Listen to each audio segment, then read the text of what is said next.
Every time you check the weather, log into a website with Google, pay with Apple Pay, or ask ChatGPT a question, the same invisible thing is happening behind the scenes. It's called an API. Hi, my name is Dovydas, and in this video, I'm going to help you actually understand what an API is and why it matters. Let's start with the simplest possible explanation. Imagine you walk into a restaurant. You sit down, look at the menu, and you decide you want a cheeseburger. Now, you don't get up, walk into the kitchen, and start cooking it yourself, right? You tell the waiter what you want. The waiter takes your order back to the kitchen, the chefs make your food, and the waiter brings it back to your table. The waiter is an API. API stands for Application Programming Interface. And in plain English, it's a messenger that lets two pieces of software talk to each other without either one needing to know how the other one works on the inside. So in our restaurant, you are the app. The weather app on your phone, the website in your browser, whatever you happen to be using to make the request. The menu is the list of things you're actually allowed to ask for. The kitchen is the server, where all the data and the logic actually live. And the waiter is the API, the middleman carrying your requests over and bringing the answer back.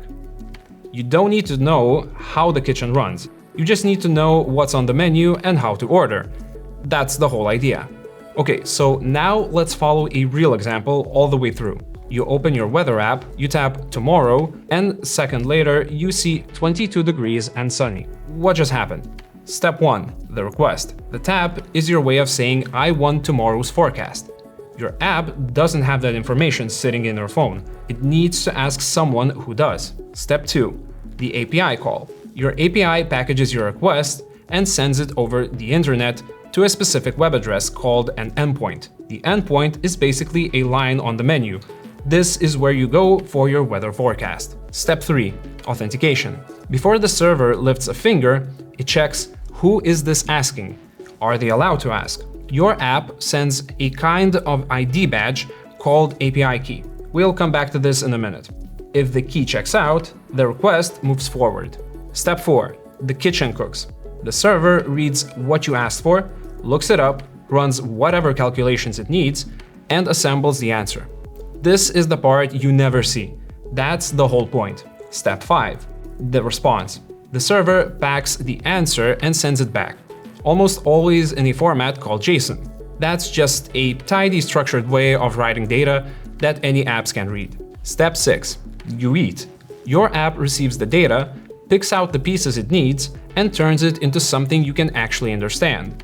A sun icon, the number 72, the word sunny. That entire round trip? Usually under a second.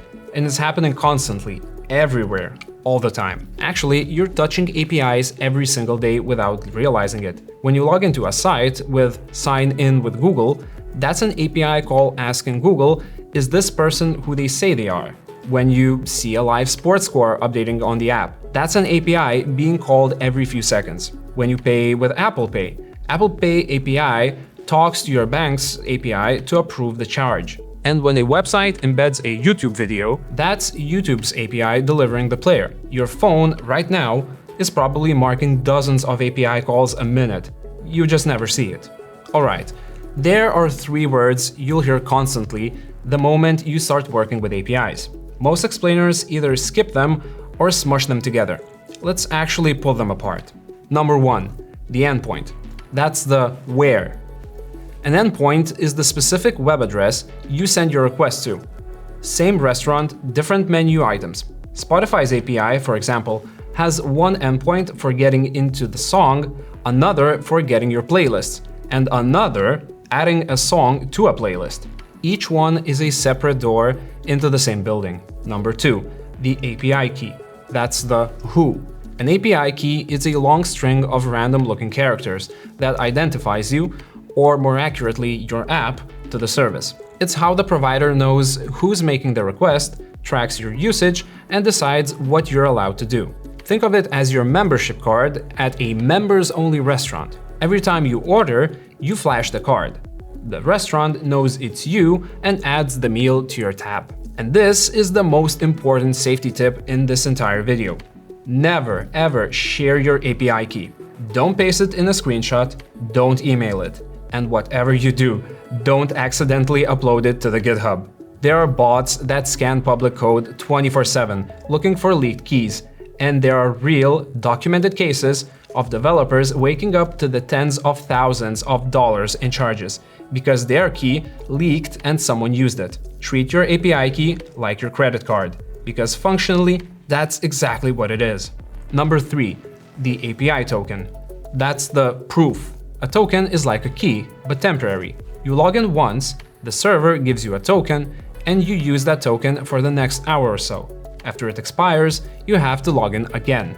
Think of it like the wristband at an all-inclusive resort. You showed your ID at check-in. They gave you a wristband, and now you can walk up to any bar and get served just by flashing it.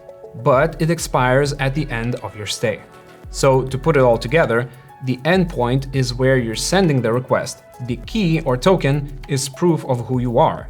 And the body of the request is what you're actually asking for. Every single API call, no matter how complex, boils down to those 3 things. Now, here's the thing to take away. APIs are the connective tissue of the internet. Every app you use, every website you visit, every AI tool that suddenly seems to be everywhere, none of it works in isolation. It all works because thousands of services are quietly calling each other in milliseconds behind the scenes. You started this video thinking API was a vague tech term. Now you actually know what it means. If you want to go further, explore our other videos covering topics like how AI APIs such as ChatGPT, Claude, and Gemini power the tools you use every day, how APIs are used to collect and scrape data at massive scale, and how to start building with them yourself. But that's all from me for now. If you enjoyed this video, don't forget to like, subscribe, and make sure to check out similar content on our blog and the YouTube channel. Thank you for watching, and see you next time.